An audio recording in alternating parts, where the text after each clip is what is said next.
Selon Raila Odinga, haut représentant de l'Union africaine pour le développement des infrastructures en Afrique, la très faible interconnectivité est un obstacle au succès de l'intégration africaine. D'où la nécessité d'accélérer la mise en œuvre du projet du réseau intégré de trains à grande vitesse, condition essentielle pour la réussite de la zone de libre-échange continentale africaine, ZLECAf. La pandémie de Covid-19 devrait être saisie comme une opportunité pour accélérer cette initiative.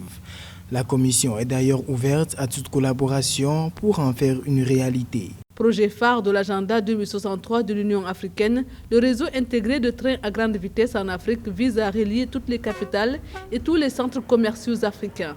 Il est prévu la construction d'au moins 12 000 km de nouvelles voies pour un coût d'environ 36 milliards de dollars, ainsi que la rénovation de 17 200 km de lignes ferroviaires existantes pour un budget de 7 milliards de dollars. Mis sur pied effectif, de mon point de vue, d'un réseau intégré ferroviaire, à mon sens, ça sera un véritable levier d'accélération de la circulation des facteurs de production que sont généralement le capital, la ressource humaine.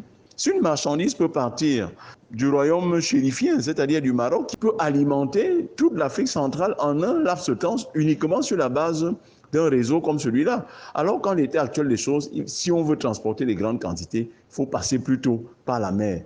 À ce jour, l'ensemble du réseau ferroviaire africain est estimé à environ 75 000 km sur une surface de 30,2 millions de kilomètres carrés. Ceci correspond à une densité d'environ 2,5 km pour 1000 km carrés, ce qui est bien inférieur à la moyenne mondiale qui est de 23 km pour 1000 km carrés.